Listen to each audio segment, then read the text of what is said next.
اللهم صل على سيدنا ومولانا محمد وعلى آل سيدنا ومولانا محمد وبارك وسلم عليه. أعوذ بالله من الشيطان الرجيم. بسم الله الرحمن الرحيم.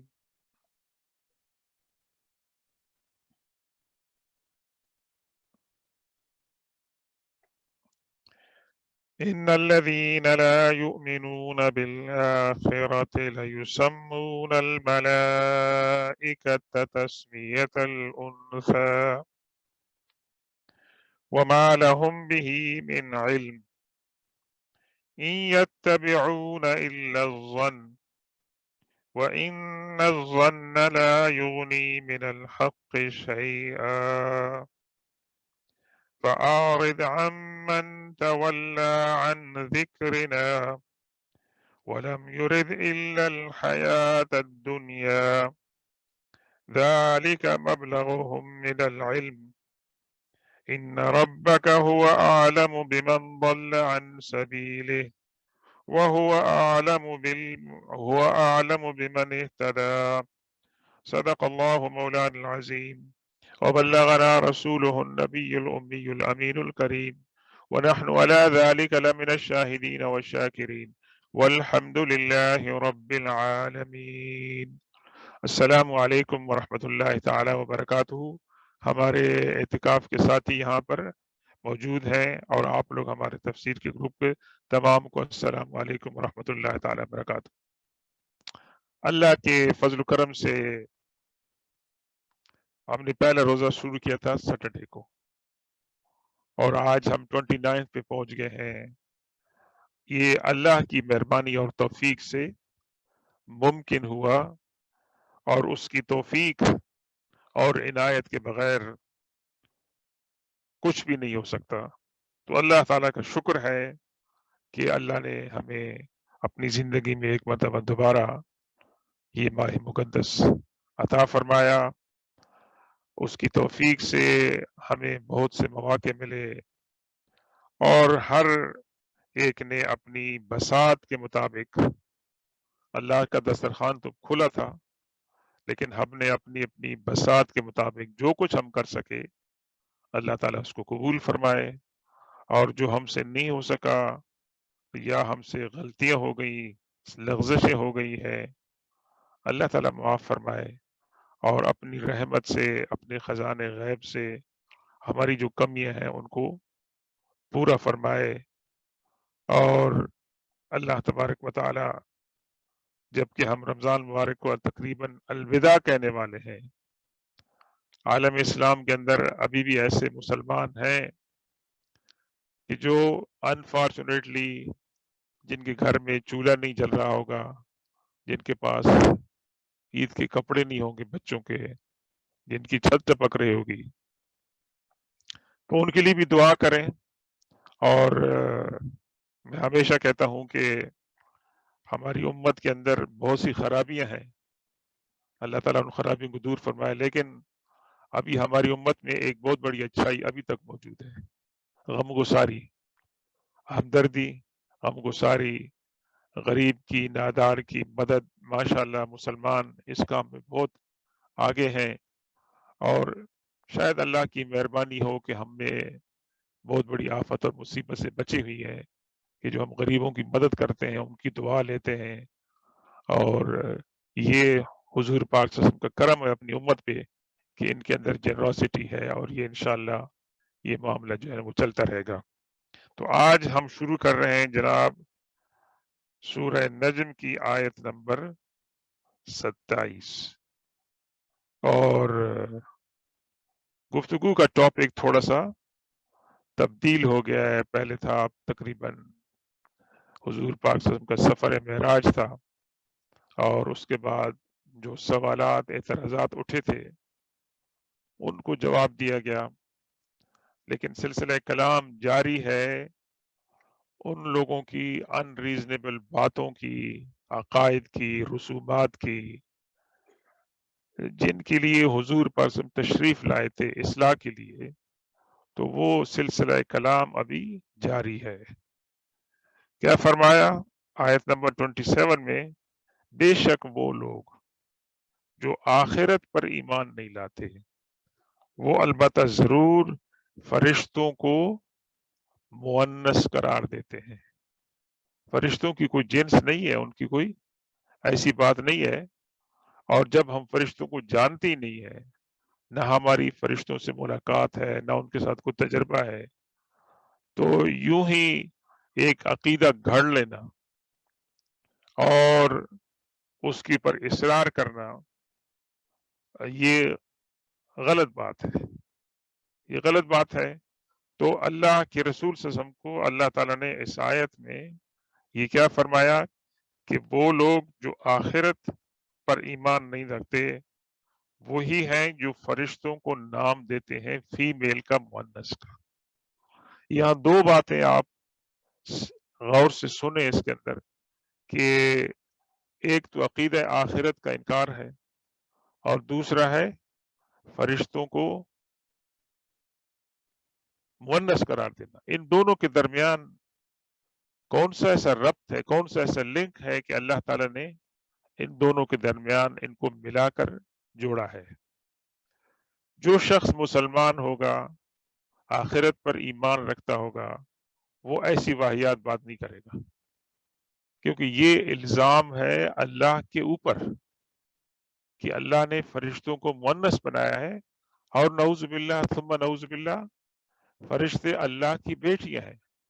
تو ایک مسلمان کو ایسی بات گھڑتی ہوئی ہے، 1000 بار نہیں ملین ٹائم اس کو سوچنا پڑے گا کہ میں جو ایسی بات کر رہا ہوں، کل قیامت والے دن اللہ کے سامنے مجھے جواب دینا ہے کہ جو بات میں کر رہا ہوں اس کی فاؤنڈیشن کیا ہے، اس کی وجہ کیا ہے کہ میں نے ایک بات اللہ کے اوپر لگائی ہے.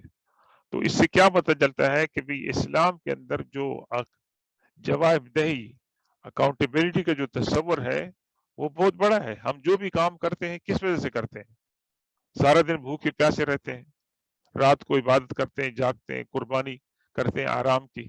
جی کہیں دکان میں جاتے ہیں، وہاں چیک کرتے ہیں کہ جی یہ دیکھو اس کے اندر انگریڈینٹ کوئی حرام تو نہیں ہے. ویسے یہ سارے تکلفات کس لیے ہیں؟ کہ حرام کا ارتکاب نہ ہو، کوئی ایسی بات نہ ہو کہ جس سے اللہ نے منع کیا ہے اور قیامت والے دن ہمیں جواب دینا پڑے گا. تو اسلام کے اندر بنیادی عقائد تو ہیں کہ اللہ کو ایک ماننا، رسول کو ماننا، کتاب کو ماننا، فرشتوں کو ماننا، آخرت کو، جنت جہنم کو ماننا. لیکن جو دو عقائد ہیں بہت بڑے عقائد ہیں جی، اللہ کو ماننا اور عقیدہ آخرت کو. مثال کے طور پر اللہ کے رسول صلی اللہ علیہ وسلم کیا فرمایا؟ جو شخص اللہ کو مانتا ہے اور آخرت کو، اسے مہمانوں کی مہمان نوازی کرنی چاہیے. ابھی مہمان نوازی تو ایک دنیا کا معاملات، ایک معاشرتی سوشل اسپیکٹ ہے نا، اس کو آخرت کے ساتھ کیوں لنک کر دیا؟ اس کی حکمت یہ ہے کہ جب آپ مہمان کی مہمان نوازی کریں گے تو اس کے اوپر کون سی حدیث اپلائی ہوگی؟ کہ اللہ کے رسول فرمایا کہ جو شخص دنیا میں کسی مسلمان کی ضرورت کو پورا کرتا ہے، اللہ تعالیٰ اس کی آخرت کے اندر اس کی ضرورت اور مشکل کو آسان کرے گا. تو آپ مہمان کی مہمان نوازی کریں گے اس عقیدے کے ساتھ کہ اللہ کی مخلوق ہے اور یہ میری ایک پونجی ہوگی، میرا ایک سرمایہ ہوگا جس سے میں بھیجوں گا اور وہ مجھے آخرت کے اندر جو ہے نا وہ کام آئے گا. تو ایوری تھنگ ان اسلام الحمدللہ is driven by the belief in life after death. تو یہ اللہ تعالیٰ نے فرما دیا کہ وہ لوگ اللہ تبارک و تعالیٰ کو نہیں مانتے، دوسرے لوگ آرام کریں، ان کو کیوں ڈسٹرب کرتے ہیں؟ جی اوکے، شکریہ جناب. تو اللہ تبارک و تعالیٰ نے اس بات کو بہت ہی معیوب قرار دیا. اور حضور پاک صلی اللہ علیہ وسلم کی جو سٹرگل تھی کہ ان کے دل و دماغ سے جو فضول قسم کی باتیں ہیں اور غلط عقائد ہیں ان کو روٹ آؤٹ کرنے کی، وہ سٹرگل ان کی چلتی رہی، عقیدہ توحید کے ساتھ ساتھ اس بات کو بھی کہ وہ لوگ اپنے اندر صحیح عقائد پیدا کریں. وَمَا لَهُمْ بِهِ مِنْ عِلْمٍ. They don't have a knowledge of that one. They are talking about these things on the basis of assumption. ایک گمان پیدا کیا, ایک خیال پیدا کیا, اور اس خیال کو عقیدے کا نام دے دیا. ان یتبعون الا الظن, they are merely following their thinking, their assumption. اپنا ایک گمان انہوں نے پیدا کیا اور گمان کی بنیاد پر انہوں نے عقیدہ گھڑ لیا. اللہ نے کیا فرمایا؟ وَإِنَّ الظَّنَّ لَا يُغْنِي مِنَ الْحَقِّ شَيْئًا, اور گمان جو ہے نا وہ حقیقت تک بالکل نہیں پہنچا سکتا. بعض اوقات ایک گمان آپ کو حقیقت تک پہنچاتا ہے کہ آپ نے بہت دور کہیں پر آپ نے دھواں دیکھا, آپ نے بہت دور کہیں آپ نے دھواں دیکھا, تو آپ کو یہ گمان ہوا کہ چونکہ دھواں ہے تو وہاں آگ ہوگی, اور آگ ہوگی تو وہاں آبادی ہوگی, اور اس آبادی کے اندر مجھے کوئی چیز مل جائے گی. ابھی دیکھیں حضرت موسیٰ علیہ السلام جب کوہ طور پہ گئے تو حضرت موسیٰ علیہ السلام کوہ طور پہ کیسے پہنچے؟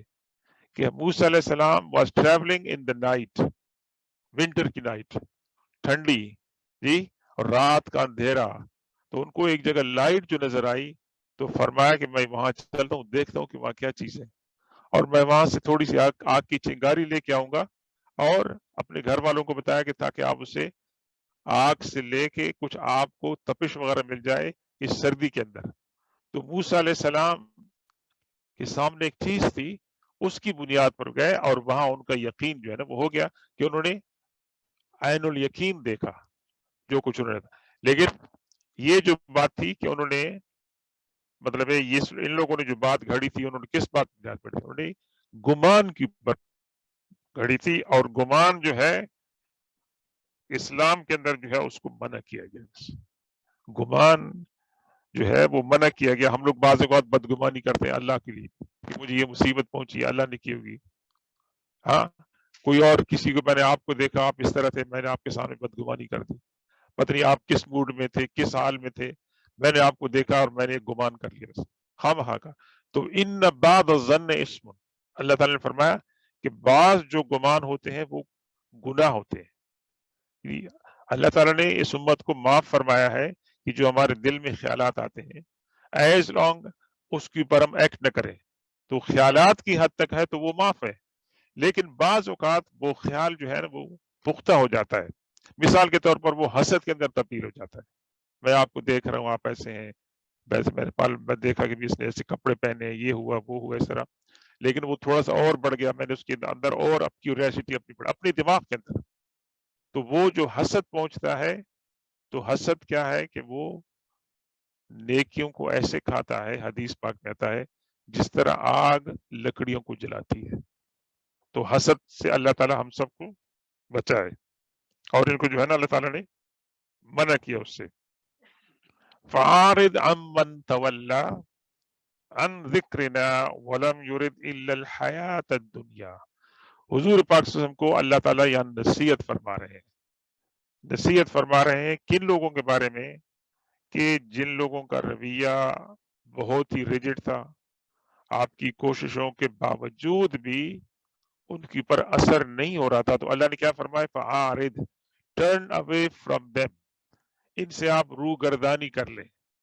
حالانکہ پیغمبر کا کام کیا ہے کہ تبلیغ کرتے رہیں, تعلیم کرتے رہیں آپ. اور حضور صلی اللہ علیہ وسلم کی ماشاءاللہ اللہ تبارک و تعالی تعریف پڑھائی ہے قرآن کے اندر بہت, کہ آپ ان کی تبلیغ کے اندر, ان کی اصلاح کے اندر ایسے ہیں جیسے اپنے آپ کو ہلاک کر دیں گے. بہت ہی آپ پریشان رہتے تھے, کنسرن رہتے تھے, وریڈ ہوتے تھے کہ یہ لوگ جہنم میں چلے جائیں گے, اور میں چاہتا ہوں کہ یہ جنت میں جائیں گے.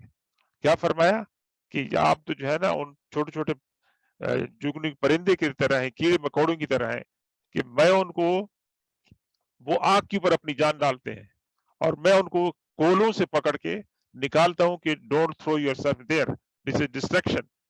تو حضور صلی اللہ علیہ وسلم تو یہ آپ کا حال تھا کہ آپ لوگوں کو بچانے کی کوشش کرتے تھے جہنم سے. لیکن جب ان کا یہ اصرار بڑھ گیا تو اللہ نے کیا فرمایا؟ عارض عمن تولی, جس نے منہ پھیر لیا ہے, آپ ان سے آپ ان سے مطلب روح گردانی کر دیں, ان کو اگنور کر دیں. اب یہ مرحلہ کیسے انسان کی پر آتا ہے؟ ویسے یہ مرحلہ کہ اللہ تعالیٰ نے انسان کو آنکھیں دی ہے، اللہ نے دماغ عطا فرمایا ہے، سوچ ہے، فکر ہے، اور یہ تمام فیکلٹیز ہونے کے باوجود بھی انسان راہ راست کے پر صراط مستقیم کے پر نہیں آتا ہے، تو اس انسان کے اوپر محنت نہیں کی جائے، ویسے اس کے اوپر اپنی انرجی کو ضائع نہ کرے. یہ کس کو اللہ تعالیٰ کہہ رہا ہے؟ حضور پاک صلی اللہ علیہ وسلم کو کہہ رہا ہے. تو حضور پاک صلی اللہ علیہ وسلم تو سب سے بڑے دائی تھے، تمام انبیاء کرام کے سردار ہیں، اور آپ کا تبلیغ کا، نصیحت کا بہت پیارا حکیمانہ انداز تھا. ان کو اللہ تعالیٰ نے کیا فرمایا کہ keep away from these people, انہوں نے اب اصلاح نہیں ہونی ان کی.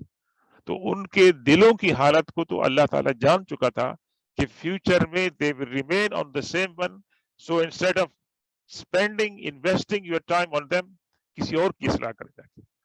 تو اس کے اندر اللہ تبارک و تعالیٰ نے ہمارے لیے اس کے اندر کیا نصیحت ہے؟ بعض اوقات کسی کو آپ بات سمجھاتے ہیں، وہ نہیں سمجھتے ہیں، جی تو نہیں سمجھتے ہیں، آپ نے اپنا فرض ادا کر لیا، سمجھا دیا. اگر دے آر ناٹ ایکٹنگ، ان سے الجھنے کی ضرورت نہیں ہے ویسے، کیونکہ ہماری ذمہ داری نہیں ہے. ویسے ہماری کیا ذمہ داری؟ اللہ کے رسول کو اللہ نے کیا فرمایا؟ لست علیہم بمسیطر، آپ ان کے اوپر ڈکٹیٹر نہیں ہیں، آپ ان کو پیغام پہنچا دیں. نہیں مانتے ہیں وہ میرے پاس آئیں گے، میں ان سے سوال جواب پوچھوں گا. تو اسی طرح ہمیں بھی ایک حکم کیا ہے کہ اگر کسی کے اندر بعض اوقات غلط عادات ہوتی ہیں، غلط چیزیں ہوتی ہیں، آپ اس کو سمجھاتے ہیں اسموکنگ نہیں کریں بھائی، غلط محفل میں نہیں بیٹھیں، یہ ساری چیزیں نہیں کریں. اگر وہ نہیں مانتے، آپ نے سمجھا دیا ایک دفعہ، دو تین دفعہ، تو اس کا کیا ہوگا کہ اس انسان کے اندر سختی آ جائے گی. اور مثال کے طور پر کوئی آدمی مسلمان ہے، نماز نہیں پڑھتا ہے، آپ اس کو سمجھاتے ہیں کہ بھائی نماز پڑھیں، اللہ کے پاس آئیں، ایک دفعہ، دو دفعہ، تین دفعہ. اس کے اندر ڈر کیا ہے کہ زیادہ جب آپ اس کو پریچنگ کریں گے نا، وہ کہے گا، کچھ بری بات کہہ دے گا، ویسا میں نہیں مانتا ہوں، یہ ہے وہ ہے. تو ان کو آپ ان کے حال کے اوپر چھوڑ دیں. ہاں ان کے لیے دعا کرتے رہیں، ان کے لیے دعا کرتے رہیں، جیسے حضور دعا فرماتے تھے کہ بھی اللہ میری قوم کو ہدایت دے. اور وہ لوگ جو آپ کے ساتھ جھگڑتے تھے، لڑائیاں کرتے تھے، رکاوٹیں ڈالتے تھے، کچھ عرصے کے بعد خود آ کے مسلمان ہو جاتے تھے. تو یہ اللہ تعالیٰ نے نصیحت فرمائی ہے حضور صاحب کو. وَلَمْ يُرِدْ إِلَّا الْحَيَاةَ الدُّنْيَا. اس طرح کا جب محاورہ استعمال ہوتا ہے قرآن پاک کے اندر، عربی کے اندر، کہ they did not want except the material life، تو اس کا مطلب یہ ہے کہ ان کا جو سارا اٹھنا بیٹھنا ہے، ساری جو تگ و دو ہے لائف کی، وہ کیا ہے؟ مٹیریل لائف ہے. پیسہ آ جائے اور خوشحالی آ جائے، آرام آ جائے، اچھی گاڑی آ جائے، اچھا بیڈ آ جائے، اچھا کھانا ہو، نوکر ہو، مطلب ان کو کوئی تکلیف نہ ہو جسمانی طور پر. ساری تگ و دو جو ہے کیا ہے؟ مٹیریل کی ہے. تو انسان نے مٹیریل لائف کو معبود بنا لیا ہے، خدا بنا لیا ہے. اور اس کی خاطر پھر انسان اگر عقیدہ آخرت سے بھی وہ منکر ہے، تو پھر اس کے لیے تو ہر چیز حلال حرام تو کوئی نہیں ہے اس کے لیے. حلال حرام تو اس کے لیے جو عقیدہ آخرت کو مانتا ہے. جی تو وہ جو عقیدہ آخرت کو مانتا ہے، پھر وہ حلال حرام کی فکر کرے گا کہ میں کسی کو تکلیف نہ دوں، میں کسی سے چوری نہیں کروں، فراڈ نہیں کروں، ساری جو کچھ میرے پاس انکم آئے وہ حلال کی ہو. تو جو آدمی مطلب ہے کہ مٹیریل لائف کو ہی سب کچھ سمجھتا ہے، تو اس سے آپ جو ہے نا بچیں. اب مٹیریل لائف جو ہے نا اسلام کے اندر کنڈیم نہیں کی گئی، اسلام کے اندر کنڈیم نہیں کی گئی. اسلام کے اندر زور دیا گیا ہے کہ آپ اپنے ہاتھ سے کمائی کریں، بزنس کریں، آپ کی اکنامک حالت اچھی ہو، لیکن اس کے اندر آپ حلال حرام کی تمیز کریں. نماز کا وقت ہے، نماز پڑھیں. آپ کے پاس انف مطلب ریسورسز ہیں، تو آپ اپنے غریب رشتہ داروں کی، غریب مسلمانوں کی، غریب انسانوں کی مدد کریں. تو اسلام کے اندر اس کو برا نہیں کہا گیا. اللہ نے ہمیں دنیا میں بھیجا ہے، تو یہ ہماری مجبوری ہے، کمزوری ہے، اور یہ ہمارا ٹیسٹ ہے. تو اللہ تبارک و تعالیٰ مسلمان اکنامک حالت میں اچھے ہوں گے تو مسلمان امت کا معیار ماشاءاللہ بلند ہوگا، اور ان کی دنیا بھی اچھی ہوگی، آخرت بھی اچھی ہوگی. ربنا آتنا فی الدنیا حسنتاً وفی الآخرت حسنتاً، دونوں کی اچھائی اللہ تبارک و تعالیٰ ہمیں عطا فرمائے. ذالک مبلغہم من العلم، مبلغ کہتے ہیں بلغ یبلغ کے معنی ہے کسی چیز کو پہنچانا، اسی طرح ہم بالغ اردو میں کہتے ہیں، بالغ تو وہ شخص ہے کہ جو میچورٹی ایج کو پہنچ گیا ہے، بلوغ بالغ، پھر اسی سے مبلغ ہے کہ جو پیغام کو پہنچاتا ہے، تو مبلغ کا مطلب ہے کہ ان کی تمام جو سوچ ہے اس کا جو کلائمیکس ہے، اس کا جو پیک ہے، اس کی جو انتہا ہے وہ کیا ہے، پورا جو نالج ہے یہ ہے کہ جی کس طرح پیسے بنائے جائے، کس طرح مٹیریل لائف کو اچھا کیا جائے۔ تو اگر کسی کی یہ کیفیت ہے تو ان ربک هو عالم بمن ضل عن سبیلہ وهو عالم بمن اهتدى۔ اللہ کے رسول صلی اللہ علیہ وسلم کی دعاؤں میں سے ایک خوبصورت دعا ہے کہ آپ فرماتے تھے، لمبی سی تھوڑی سی لیکن اس کے اندر ایک جملہ ہے،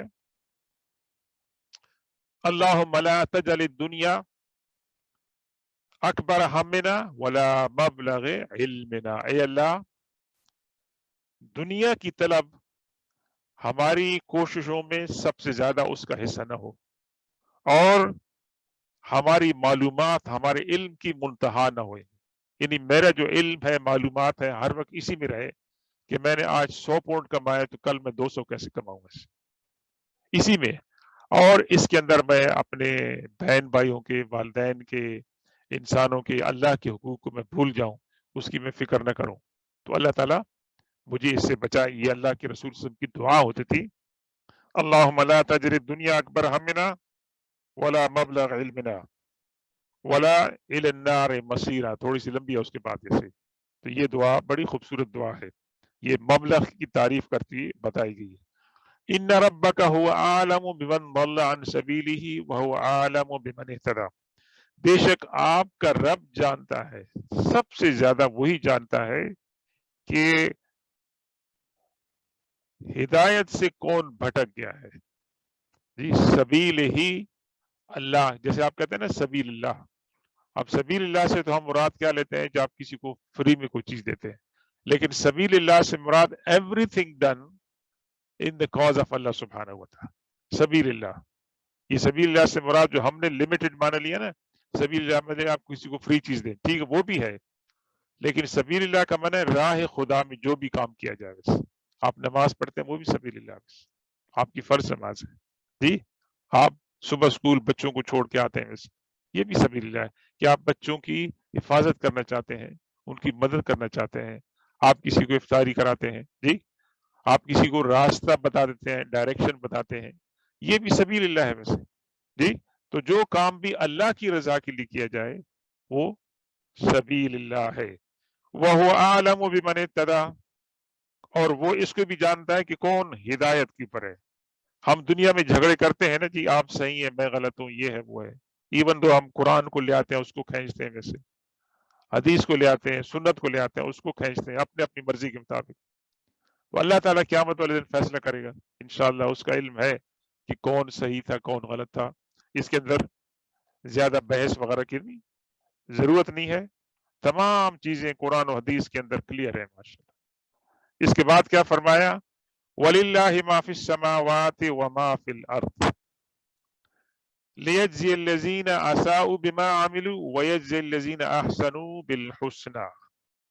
Everything in the heaven and earth belongs to Allah subhanahu wa ta'ala۔ لِلَّهِ مَا فِي السَّمَاوَاتِ وَمَا فِي الْأَرْضِ، تمام انسان چاہے وہ انسان اللہ کو مانتے ہیں نہیں مانتے ہیں، جانور ہیں، ہر چیز جو ہے وہ اللہ کی پراپرٹی ہے، اللہ کی ملکیت ہے، اس نے دیا ہوا ہے اور ایک پرپس کے لیے اس نے دیا ہوا ہے، اور یہ تمام کا مقصد کیا ہے، ویسے یہ تمام کا پرپس کیا ہے، اللہ تعالیٰ نے کیا فرمایا، لِيَجْزِيَ الَّذِينَ أَسَاءُوا بِمَا عَمِلُوا، کہ جو لوگ برائی کرتے ہیں، گناہ کرتے ہیں، ان کو ان کے گناہ کا انجام اللہ دے، جو کچھ انہوں نے دنیا میں کیا ہے۔ اب یہ دیکھیں، یہ عقیدہ آخرت کی پر ہماری بات ہو رہی تھی، دوبارہ اس کی طرف ہم لوٹتے ہیں۔ اگر عقیدہ آخرت نہ ہوتا تو دنیا میں لوگ ظلم کرتے ہیں نا، کتنے ظلم کرتے ہیں، فراڈ کرتے ہیں، زیادتیاں کرتے ہیں، they can get away some of the time from this world، even قانون سے بھی وہ بچ جاتے ہیں، وکیل، سولیسیٹر، کیا کہتے ہیں آپ کا، barrister, attorney, they can prove something right as wrong or otherwise as well.